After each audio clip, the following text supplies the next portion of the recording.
Okay, I'd like to call the regular Dover Select Board meeting to order at 7:01 PM on Tuesday, October 1st. Public comments. Yes, the Dover Historical Society will be doing its pie sale on Columbus Day weekend. And on the 19th, at this wonderful hall, we'll be holding Dover Days.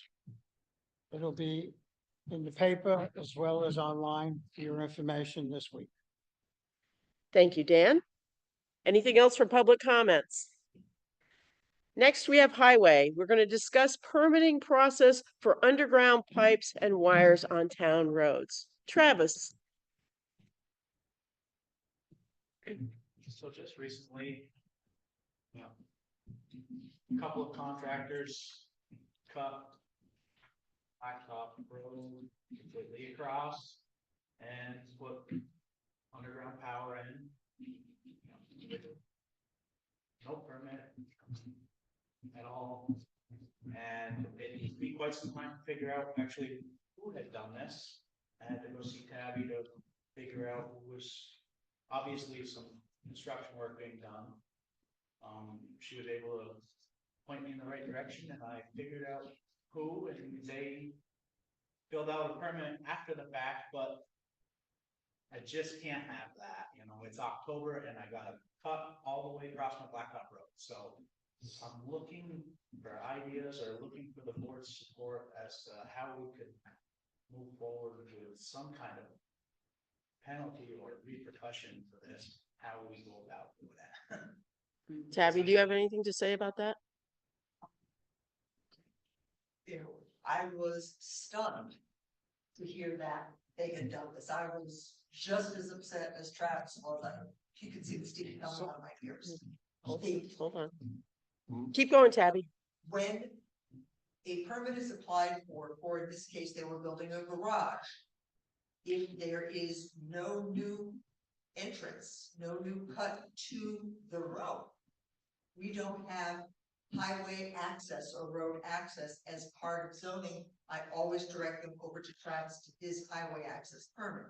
This was not a new driveway. It was an existing, one, but they just ripped up to get access to the utilities. So if we have either another section associated with Travis's highway permit or part of zoning that requires an approved highway permit or something, I am very happy to work with Travis on this, because you don't just rip up a road, not without permission, not without, and I don't know if it was, I don't know if it was Green Mountain Power who said, yeah, okay, run the power. I don't know if it was the contractor. I don't know who did that, but I think that's very useful information to really have at the beginning before they wreck another roadway.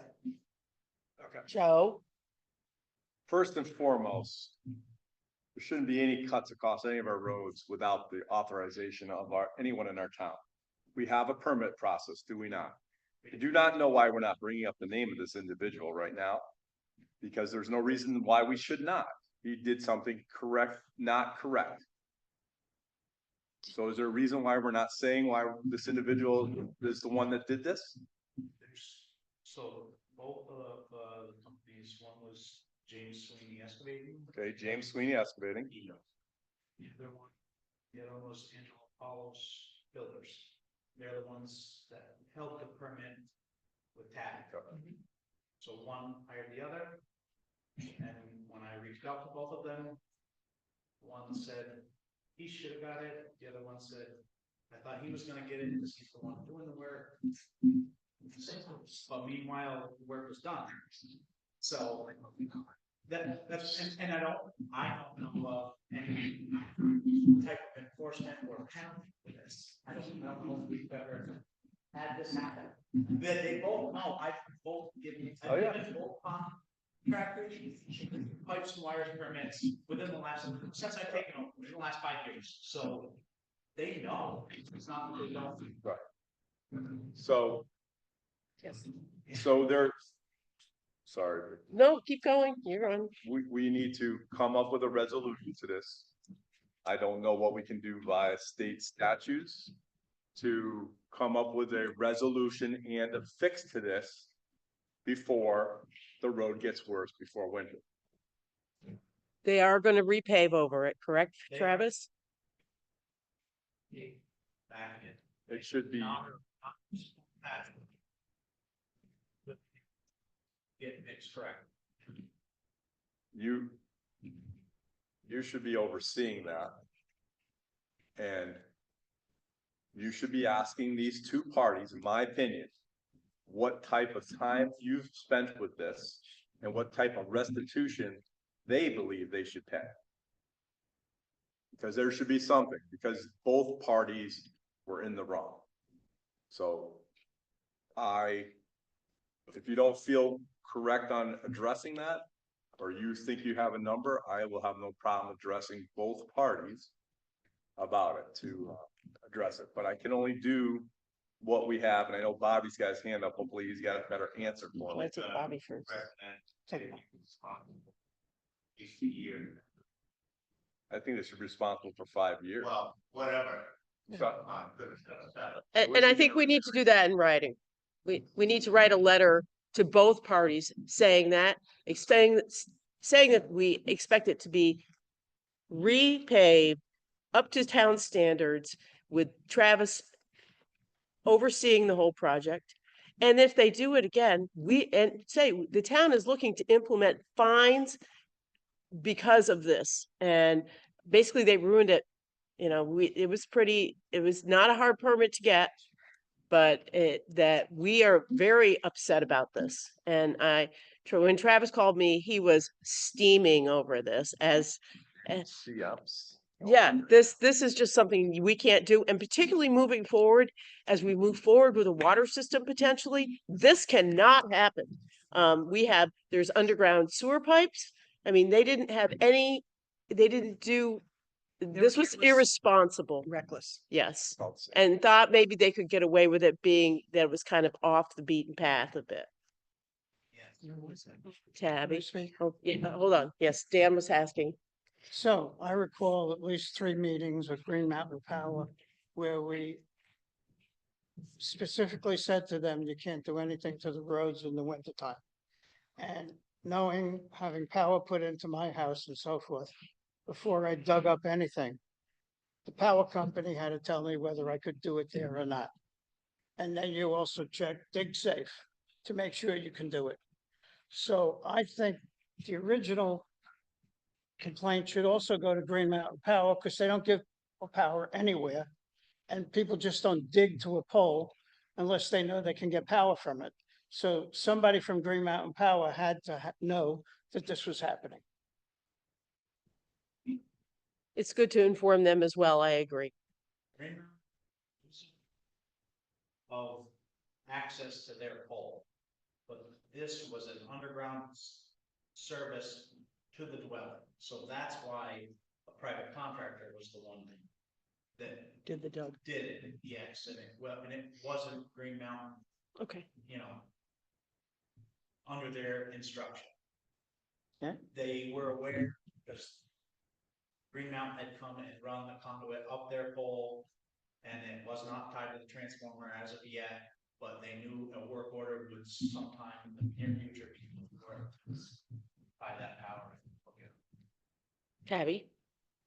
A thought might be, at least on the zoning side, to mandate a dig safe inquiry so that I get things from Fish and Wildlife, from wastewater, from all of that. If there is any type of connectivity going outside the footprint of the building, then I think I can request or require a dig safe authorization or something, and Travis and I can communicate along with that. But a possible question is, if it is a public road, if it is a town road, absolutely. If it is a private road, there still may be secret sewers running under there built by some people who put a lot of secret connections, things like that. That is still a concern, even if it is a private road where we, the town, may not have road, rights on private road, but they could still wind up going through and digging up a sewer connection for that community. So, I agree. I think right now we're dealing with our pavement was severely injured during this situation where the contractors who know better and why, I'm guessing, tell everybody the location of this. Tennis. I mhm. So it would be one of those that maybe nobody would notice. Yeah. So, I mean, if they did it across one of our major roads, if Right. somebody did it across Handled Road, you'd be like, no. But yeah. So I think we do need to get some restitution. I just don't want to do it haphazardly. I think that we need to have guidelines on that, and we don't have those right now. But I think we need to send a very stern warning that they have basically woken us up, and we need to institute this kind of thing for all digging of town roads and even potentially private roads. But right now, this is I can't remember this ever happening. Bobby? No. Mm-hmm. Yeah. Yeah. Yeah. Not across it. That's at least 25 years of precedent. But now we also have some buried internet over in Eastover and power and all this kind of thing. So we really need to enforce this. So I think we need to sit down and really think about all the guidelines and the guardrails on this kind of thing. Because as we go forward, there's going to be more down below the ground than we have. So it's just going to get bigger. Yes, yes. Holds the peak. I think we repaid that 6 years ago. I think we did it, we did, lower hydrants. Mm. Yeah, All right. it's not that. Where's my, there's your wings. So who's going to write this letter? Tonight's not here. Do you want me to take? No, I think We write the letter. just Abby and Jeanette and Travis. I'd like to have multiple people sign this letter. And I think that it needs to be, I think we need to craft a good stern letter and send it to all the parties. And just CC Green Mountain Power about it too. Yes, Scott. Just so I understand correctly, are implying that then there could potentially be some harm to your structure or something like that because of what There very well could be, because the place was, so it's not an ideal. Even though it is on a little side road, it's not an ideal spot. I'm just thinking so that there could just be even more like Yeah. tax consequences to us. Yep. Oh, yeah. Looking forward. Yes, but we have to do that in the proper manner because we can't just say, okay, this one's worth this. And because we're bad, we need to have penalties for doing it and for, a second occurrence or a third occurrence, or just like we do with other things. Yes, Scott. Just so are we saying that there's just to be clear, we're just gonna say have the letter, or are they saying there's some type of penalty now, or Well, just one? we're putting a lot of time and effort into figuring this out. And I think an honest evaluation of the time that Travis has put into it. Since we don't have a penalty situation now, would be a fair thing to say, how much is the pipe and underground permit? It's going to be more than $20. That was yeah. So yes, Tabby. challenge the other towns. Travis's help, see, is there range there in some of the other things? Now, we do have a road ordinance that specifies what can be done. That dates back quite a bit. I think if we update that ordinance to also address touching the town road, digging, dig safe, all of that, since we have a vehicle for that. Hmm. That being updated with the appropriate penalties and things like that would be a good place to start. We don't have to build Yes. something new, since we have a town road ordinance specific to Yes, maintaining roads. I agree, but we also need to be very quick on getting a letter out that is very stern and very, you know, basically, thank you, because now we are gonna come down on you. Don't, you know, you don't want to ever do this again. So, Jeanette, could you help with that? I mean, thank you. I tried. But you guys put your heads together and figure out the appropriate thing.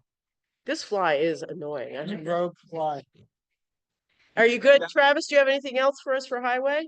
Trump songs. All right. Well, thank you for sitting through the appraisal meeting, and thank you for bringing it to our attention, because this is concerning. All right, we're going to move on to new business. Initial review discussion for the 9 to 2025 health insurance. Everybody bring their little spreadsheets. Spreadsheets. Man, got my computer.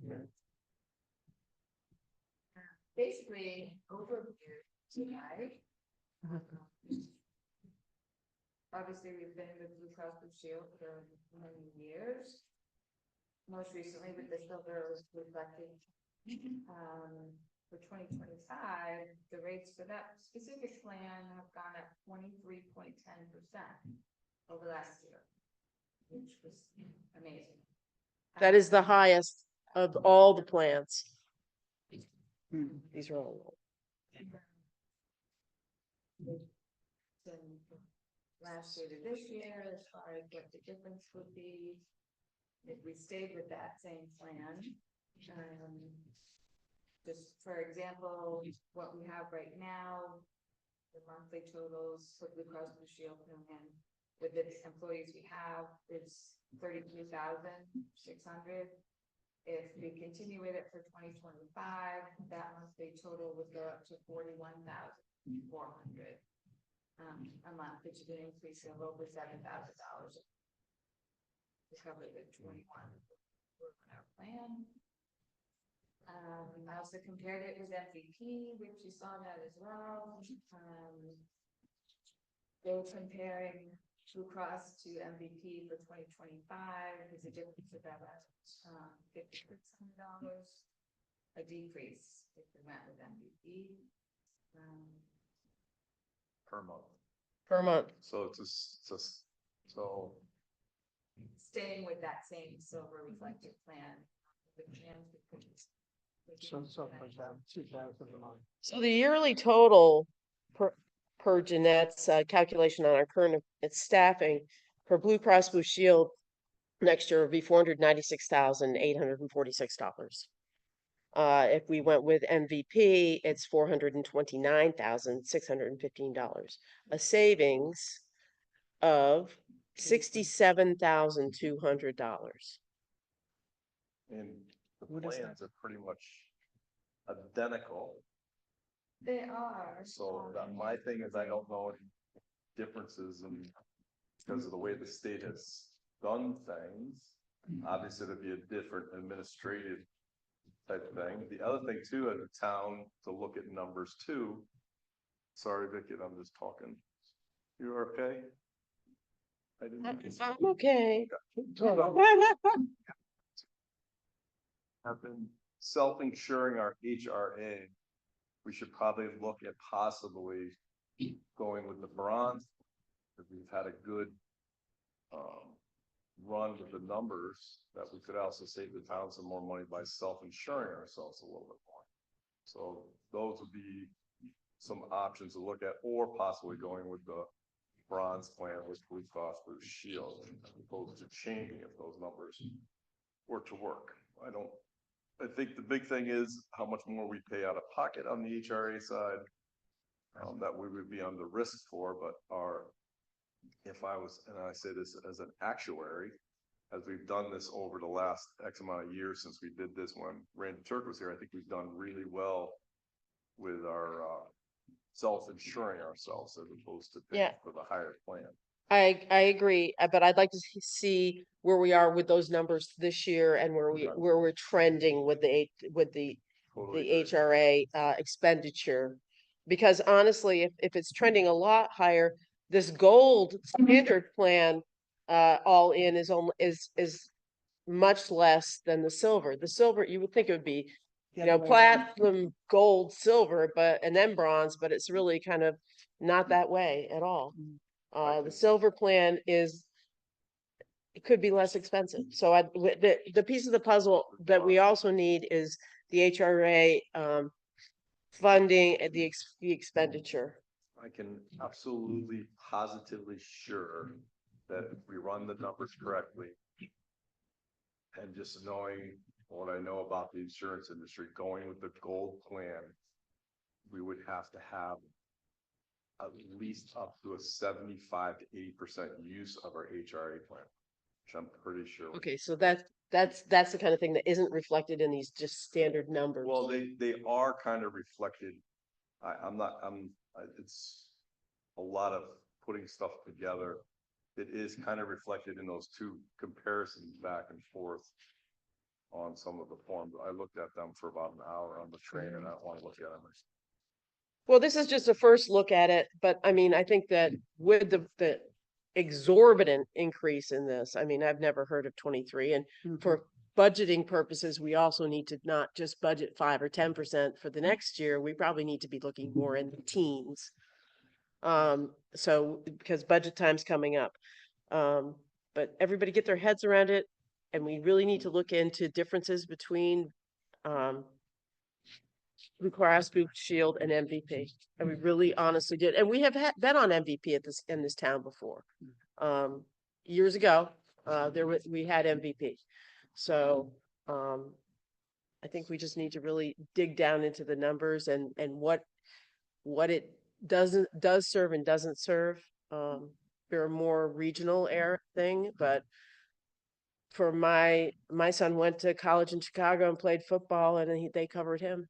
And so I'm just saying that, and we were on MVP then as our own personal one.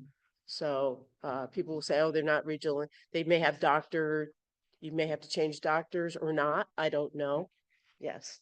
Is it unreasonable to ask town employees to check with their provider, their preferred providers as to whether they would take MVP or not? So we at least know how much of an inconvenience we may be creating. Yes, Jimmy. I don't want to ask them to tell me who their provider is and do the research because I don't think I should have that No. information. So I spoke with an MVP representative. She sent me paperwork. But she said, because Blue Cross and MVP are really the only two, Games on top. providers in Vermont, that she said the network is very similar. It's, if you have a doctor with Blue Cross, most likely you'll have the same doctor with MVP. So that's a concern. And it's a fair concern.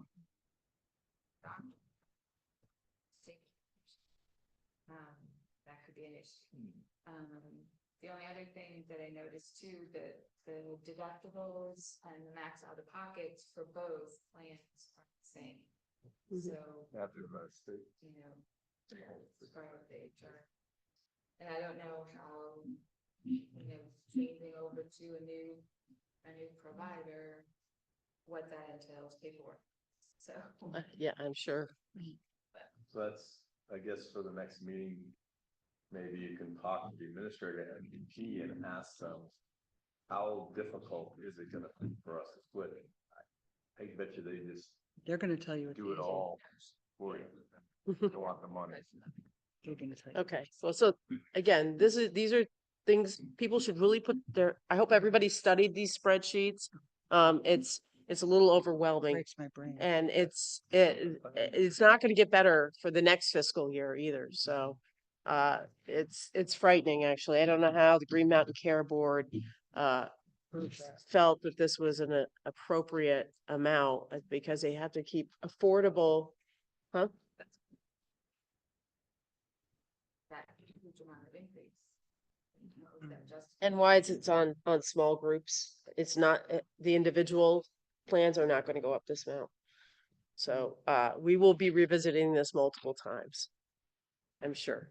So, everybody think about it, and if, I think a fair question is if you have a specialist or something as an employee, you may want to talk to your, to make sure that they take MVP as well. So we want to get the information back to make a good decision. Okay, well, thank you for all this work on this, Jeanette. Yes, I Jeanette, appreciate thank it. you. I do. Okay, I'm gonna wait out. Okay, so the next thing we're gonna talk about is clarify this meeting dates for October and November. And at the end of last meeting, we realized that we couldn't meet November 5th because that's election day. And that we would meet, and then that we wouldn't meet again till the 19th, would that be? Of November. And we're thus moving into budget season and a lot of things to talk about. I suggested we meet 3 times in October. We'd meet 2 weeks from tonight, and then on I believe it's October 29th. So is that a problem with people? Absolutely. I believe we need to be, if we need to have one, then we should have one, but if we don't need to have one, we don't need to have one, so. I think If we we should can plan to have one, and if we don't need to have one, then we won't have one. I think we should plan not to have one and let our department heads and other people know that we are gonna go from October. Well, then we'll just make a budget meeting that night. I'd rather look at the glass empty as opposed to half full, happening. Thank you. I'm just afraid we're gonna get stacked up with some really big meetings Nasty. and we're gonna have a lot of, well, but we've got to start scheduling budget meetings at the next meeting as well, I think. So, That's when we do it. That's my feeling. I think that as a select board, we need to be more productive at our meetings. Every meeting costs the town payers money. People are sitting here as employees, not taking anything away. We just need to be more productive and get as much out of the meetings as we can, as opposed to. I agree with that, Joe. I would like everybody to do their homework when they come to a meeting. That would make the meetings more productive. And if going into budget, everybody needs to do their homework when they come into meetings and be aware and have their materials. So I'm willing to make that call next week, Joe, based on what Jeanette has coming forward. Everybody okay with that? About the 29th? At the next meeting, we'll determine if we think that we really will need a meeting on the 29th or not. And then we won't be meeting for basically a month, so, except for budget meetings. So with a couple of department heads in here, just know that we're trying to go without that extra meeting, not looking at anybody. So we can be productive for the next meeting and for a good meeting in the middle of November. Okay, anything else on the meeting schedule? Next, we have economic development. We have the Deckard contract. So this is the 3rd time we've got the Deckard contract in front of us, Eric. So, How many more days is it? Yeah. So Dan brought up some points. Section 5.3, if you show it to full force, in fact, following termination granting. Any statements of work unless otherwise agreed by the parties. So basically, we continue going unless we reach out to them and say, we don't want to do this. Yeah, it's not mutual consent. If we decide we don't want to go forward, we don't want to go forward. It's not both parties. We have to have a right to say, we don't want to do it anymore. 9.11, Dan had some about this.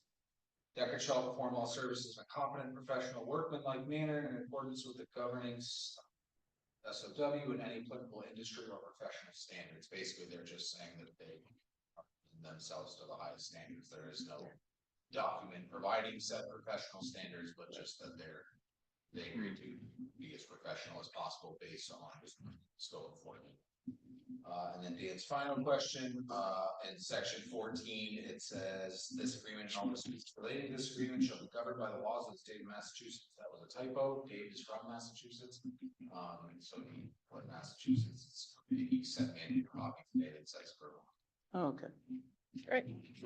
We have no Knowledge. rumblings or knowledge of any petitions days. to be submitted. So what I'm looking. I think Friday's the last day. Mhm. In the office letter, you all is permission to, with those changes, the updates to the contract, permission to sign that on Monday after that window is closed. I make that motion that you just said. Second, Any discussion? You got that, Jeanette? Eric will sign it on Monday. The board's authorizing Eric to sign it on Monday, subject to no receipt of petitions in the contrary. double second. All right. All in favor? Aye. Aye. All right. Thanks. Next, we're gonna clarify no, we're not. We're gonna do Horace Hill ribbon cutting ceremony. So, Horace Hill is, well, I say Horace Hill. Fine. Horace Hill. So, the initial scope of work on Horace Hill, all the trails are in, all the signers. This all stuff is all the signers. That being said, we're not calling it a grand opening because it's been open all summer and seeing spectacular use. We're calling it a ribbon cutting. I'd like to hold that on Sunday, the 13th. It's the Sunday of Indigenous Peoples Weekend. What I'm looking for you all is at least a light information that you might be able to make it on that day. What time? What time? Well, that's one of the things we should talk about. Wonderful. Is the morning better? Is the afternoon better? No, Runs into church Yeah. stuff. 10 to 2, 10 to 1. No, ribbon cutting, we do it at 1 or do it at 2, right? Yeah. 1 o'clock. Joe wants food? Food and coffee. Oh, you're yeah. baking. We're gonna do 10 a.m. That's during church. I don't think that's appropriate. And I'm busy until. I 12. don't, I'm not gonna confirm. I think 1 or 2 in the afternoon would be it. I'll bring my phone. You can. I take it. can't What do you do think? 1 or 2 Yeah. o'clock. Can't do it. Well, if Joe's not gonna be there, do we have to have food? Well, we wanted, We could have donuts, your donut guy over there, like we did up at, we don't have to go even. I What? still the Rotary might be able to do a barbecue if we I'm take. buying this church. I don't think we wanna go that heavy. Okay. You got some like what we did up at the top of the, for Phil Bartlett's thing. When does church get out? It depends on the church. What time's the Different Westover churches get Congo out get out? different. 11, Yeah, nobody wants to do it right at noon. 1 o'clock. 1 o'clock, 1 o'clock. Yeah. Or Mhm. videotape it for me, thanks. Yeah. Oh, He, Not the tour guide. Dan, can you be there? You'll be there. Scott, at can 10, you be but there can't be on the 13th? Okay, What's that time we agree? 1 o'clock, That's perfect. Sorry, Joe. and then everybody can go for a walk I have to work the paper. or a mountain bike. It will be. This town. Right? Right. Yeah. Sorry. Yeah. Yes. Right. If it's raining, you're holding it. It's like, If it's yes, raining, you're Scott. holding it in your guys. Scott. Yeah. All right. Okay, now we have the additional boardwalk at Horace Hill that looks like it's gonna be needed. Talk to us about that. So I was. So why was this the plan? There's a section on the trail. It's extremely muddy. It's currently in, there's a huge hit. The reason that this wasn't in the original plan is because it was not on a trail that they built. It was on an existing trail, so it was not something that they were aware of until it got some excessive rain, and now it's constant money. It's been brought to my attention by numerous members of the public, that something needs to be done about it. So, Horace gave us a proposal to build a 27-foot boardwalk over this running area, which is allowable under state wetlands regulations, for a price of $2,835. If we approve tonight, could be completed by this Thursday. I make a motion that we put the boardwalk I second it this month. I second it. for $2,835. All in favor? Aye. Aye. Tabby, they need a permit for it. No, no. All right, Be It's no not a reason highway, why is it? Right thing, make everybody happy when it comes to mud. Mud's bad. okay, so moving on. We need to approve we have the consent agenda. We need to approve the minutes from September 17th, 2024. I make a motion, we approve the minutes of September 17th. Second. Very good. All in favor? Aye. Aye. Aye. We need to approve warrants in the amount of $128,663.59. I make a motion, we approve the warrants of September 28th for $128,663.59. Second. All in favor? Aye. Aye. You abstained? He hasn't read them yet. Okay, so Scott didn't see them, so he abstained. FYI, Town Fair, October 2nd in Killington. I know Sarah's going So and is Tabby, so is Tabby. Nice. divide and conquer. Trails and Rec Committee meeting, October 8th at 6:30. Water Task Force Commission meeting, October 9th at 5 Five. PM. Yeah. Yeah, I know. We've got some people who need earlier time. Yep. Landowner Association dinner meeting, Appreciate it. appreciation dinner, November 9th, at the White House, RSVP by the 26th. Does anybody want to see this? I already wrote it down. We have to RSVP through you. Okay. No, there's a Here, Deerfield here, Valley here. stumpjumpers@gmail.com. Snow Lake Dam Project meeting will be here on November 18th at 6 PM. Liaison reports. Executive session, I am not aware that we need one. Okay, so I'd like to adjourn the meeting at 7:38 PM. This looks great.